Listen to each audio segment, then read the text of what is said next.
मेरे प्यारे परिवारजनों, पिछले कुछ सप्ताह नॉर्थ ईस्ट में, विशेषकर मणिपुर में और हिंदुस्तान के भी अन्य कुछ भागों में, लेकिन विशेषकर मणिपुर में जो हिंसा का दौर चला, कई लोगों को अपना जीवन खोना पड़ा, मां बेटियों के सम्मान के साथ खिलवाड़ हुआ। लेकिन कुछ दिनों से लगातार शांति की खबरें आ रही हैं। देश मणिपुर के लोगों के साथ है। देश मणिपुर के लोगों को पिछले कुछ दिनों से जो शांति बनाए रखी है, उस शांति के पर्व को आगे बढ़ाएं और शांति से ही समाधान का रास्ता निकलेगा। और राज्य और केंद्र सरकार मिलकर के उन समस्याओं के समाधान के लिए भरपूर प्रयास कर रही है, करती रहेगी। हमारा सौभाग्य है, कुछ ऐसी चीजें हमारे पास हैं जो हमारे पूर्वजों ने हमें विरासत में दी है और वर्तमान कालखंड ने गढ़ी है। आज हमारे पास डेमोग्राफी है, आज हमारे पास डेमोक्रेसी है, आज हमारे पास डाइवर्सिटी है। डेमोग्राफी, डेमोक्रेसी और डाइवर्सिटी की ये त्रिवेणी भारत के हर सपने को साकार करने का सामर्थ्य रखती। आज पूरे विश्व में वहां देशों की उम्र ढल रही है, ढलाव पर है, तब भारत यौवन की तरफ ऊर्जावान होकर के बढ़ रहा है। कितने बड़े गौरव का कालखंड है कि आज 30 साल की कम आयु की जनसंख्या दुनिया में सर्वाधिक कहीं है तो ये मेरे भारत मां की गोद में है, ये मेरे देश में है। और 30 साल से कम उम्र की नौजवान हो मेरे देश के पास हो, कोटि कोटि भुजाएं हो, कोटि कोटि मस्तिष्क हो, कोटि कोटि सपने, कोटि कोटि संकल्प हो, तो भाइयों बहनों, मेरे प्रिय परिवारजनों, हम इच्छित परिणाम प्राप्त करके रह सकते हैं। देश में बड़े स्तर पर काम हो रहा है। और लेकिन मैं कहना चाहूंगा, 2014 में आपने एक मजबूत सरकार बनाई और मैं कहता हूं 2014 में और 2019 में आपने एक सरकार फॉर्म की तो मोदी में रिफॉर्म करने की हिम्मत आई। आपने ऐसी सरकार फॉर्म की कि मोदी को रिफॉर्म की हिम्मत आई। और जब मोदी ने एक के बाद एक रिफॉर्म किए तो मेरे ब्यूरोक्रेसी के लोग, मेरे लाखों हाथ पैर जो हिंदुस्तान के कोने कोने में सरकार के हिस्से के रूप में काम कर रहे हैं, उन्होंने ब्यूरोक्रेसी ने ट्रांसफॉर्म करने के लिए, परफॉर्म करने की जिम्मेवारी बखूबी निभाई और उन्होंने परफॉर्म करके दिखाया और जनता जनार्दन जुड़ गई तो वो ट्रांसफॉर्म होता भी नजर आ रहा है। और इसलिए रिफॉर्म, परफॉर्म, ट्रांसफॉर्म, ये कालखंड अब भारत के भविष्य को गढ़ रहा है। और हमारी सोच देश की उस ताकतों को बढ़ावा देने पर है जो आने वाले 1000 साल की नींव को मजबूत करने वाले। दुनिया को युवा शक्ति की जरूरत है, युवा स्किल की जरूरत है। हमने अलग स्किल मिनिस्ट्री बनाई, वो भारत की आवश्यकताओं को तो पूरी करेगी, वो दुनिया की आवश्यकताओं को पूरी करने का भी सामर्थ्य रखेगी। हमने जल शक्ति मंत्रालय बनाया। मंत्रालय की बनाने की रचना को भी अगर वो एनालिसिस करेगा ना, तो इस सरकार के मन मस्तिष्क को बड़े अच्छे ढंग से आप समझ पाएंगे। हमने जल शक्ति मंत्रालय बनाया। ये जल शक्ति मंत्रालय हमारे देश के एक एक देशवासियों को पीने का शुद्ध पानी पहुंचे, पर्यावरण की रक्षा के लिए पानी के प्रति संवेदनशील व्यवस्थाएं विकसित हो, उस पर हम बल रहे हैं। हमारे देश में कोरोना के बाद दुनिया देख रही है, होलिस्टिक हेल्थ केयर ये समय की मांग है। हमने अलग आयुष मंत्रालय बनाया और योग और आयुष आज दुनिया में अपना परचम लहरा रहे हैं। हमने दुनिया को हमारे कमिटमेंट के कारण विश्व का हमारे प्रति ध्यान गया है। अगर हम ही हमारे इस सामर्थ्य को नकार देंगे तो फिर दुनिया कैसे स्वीकार करेगी। लेकिन जब मंत्रालय बना तो दुनिया को भी उसका मूल्य समझ में आया। मत्स्य पालन, हमारा इतना बड़ा समुद्री तट, हमारे कोटि कोटि मछुआरे भाई बहन, उनका कल्याण भी हमारे दिलों में है। और इसलिए हमने अलग से मत्स्य पालन को लेकर के, पशुपालन को लेकर के, डेयरी को लेकर के अलग मंत्रालय की रचना की, ताकि समाज के जिस वर्ग के लोग पीछे रह गए उनको हम साथ लें। देश में सरकारी अर्थव्यवस्था के हिस्से होते हैं, लेकिन समाज की अर्थव्यवस्था का एक बड़ा हिस्सा है कोऑपरेटिव मूवमेंट।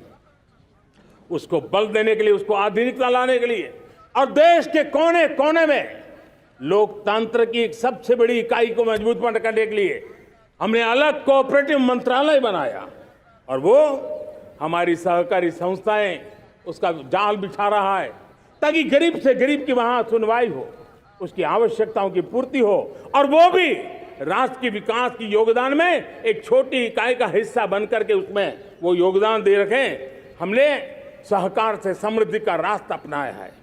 मैं 10 साल का हिसाब तिरंगे की साक्षी में लाल किले की प्राचीर से मेरे देशवासियों को दे रहा हूं।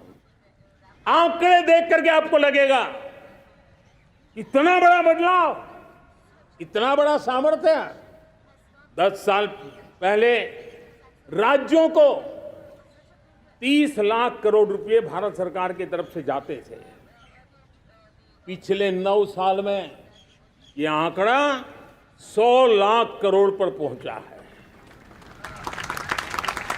पहले स्थानीय निकाय के विकास के लिए भारत सरकार के खजाने से 70,000 करोड़ रुपया जाता था, आज वो 3 लाख करोड़ से भी ज्यादा जा रहा है।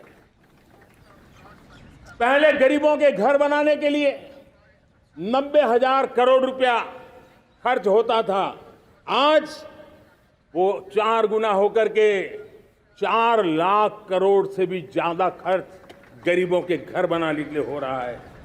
पहले गरीबों को यूरिया सस्ता मिले, जो यूरिया की बैग दुनिया के कुछ बाजारों में 3,000 में बिकती है, वो यूरिया की बैग मेरे किसानों को 300 में मिले। और इसलिए देश की सरकार 10 लाख करोड़ रुपया मेरे किसानों की यूरिया में सब्सिडी दे रहा है। मुद्रा योजना 20 लाख करोड़ रुपए, उससे भी ज्यादा मेरे देश के नौजवानों को स्वरोजगार के लिए, अपने व्यवसाय के लिए, अपने कारोबार के लिए दिए हैं। 8 करोड़ लोगों ने नया कारोबार शुरू किया है और 8 करोड़ लोगों ने कारोबार शुरू किया है ऐसा नहीं, हर कारोबारी ने एक या दो लोगों को रोजगार दिया है। 8 से 10 करोड़ नए लोगों को रोजगार देने का सामर्थ्य ये मुद्रा योजना से लाभ लेने वाले 8 करोड़ नागरिकों को करा है।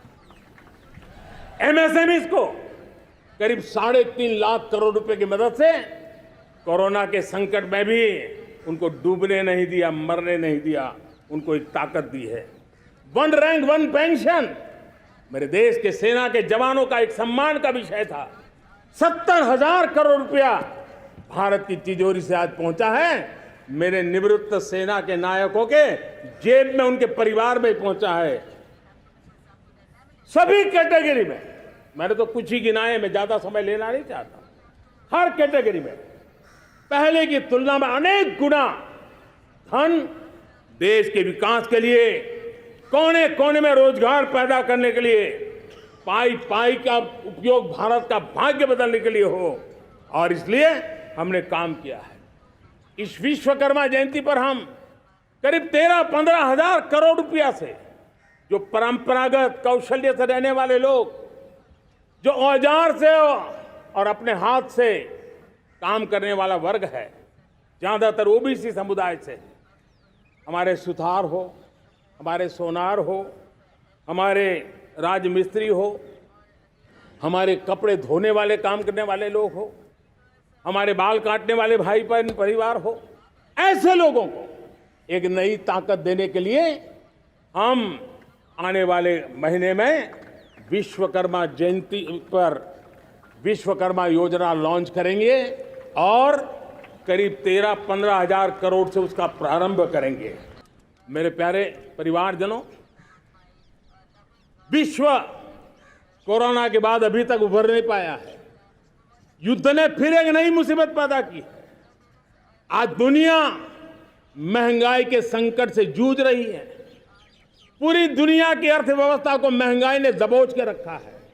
हम भी दुनिया से जिन सामान की जरूरत होती है लाते हैं, तो हमें सामान तो इंपोर्ट करते हैं। हमारा दुर्भाग्य है कि हमें महंगाई भी इंपोर्ट करनी पड़ती है, क्योंकि पूरी दुनिया को महंगाई ने जकड़ के रखा है।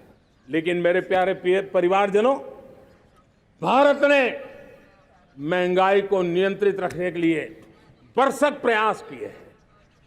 पिछले कालखंड की तुलना में हमें कुछ सफलता भी मिली है, लेकिन इतने से संतोष नहीं मान सकते। दुनिया से हमारी चीजें अच्छी हैं, इतने बात से हम सोच नहीं सकते। मुझे तो मेरे देशवासियों को महंगाई की बोझ कम से कम हो, इस दिशा में और भी कदम उठाने हैं और हम उस कदम को उठा के रहेंगे। मेरा प्रयास निरंतर जारी रहेगा। हमारे देश की सारी समस्याओं की जड़ में भ्रष्टाचार ने दिमक की तरह देश की सारी व्यवस्थाओं को, देश के सामर्थ्य को पूरी तरह नोच लिया है। भ्रष्टाचार से मुक्ति, भ्रष्टाचार के खिलाफ जंग हर इकाई में, हर क्षेत्र में। और मैं देशवासियों, मेरे प्रिय परिवारजनों, ये मोदी के जीवन का कमिटमेंट है। ये मेरे व्यक्तित्व का एक कमिटमेंट है कि मैं भ्रष्टाचार के खिलाफ लड़ाई लड़ता रहूंगा। दूसरा, हमारे देश को नोच लिया है परिवारवाद ने। इस परिवारवाद ने देश को जिस प्रकार से जकड़ के रखा है, उसने देश के लोगों का हक छीना है। और तीसरी बुराई तुष्टीकरण की है। ये तुष्टीकरण में भी देश के मूलभूत चिंतन को, देश के सर्व समावेशक हमारे राष्ट्रीय चरित्र को दाग लगा दिए हैं, तहस नहस कर दिया है इन लोगों ने। और इसलिए मेरे प्यारे देशवासियों, इसलिए मेरे प्यारे परिवारजनों, हमें इन तीन बुराइयों के खिलाफ पूरे सामर्थ्य के साथ लड़ना है। भ्रष्टाचार, परिवारवाद, तुष्टीकरण, ये चुनौतियां हमारे,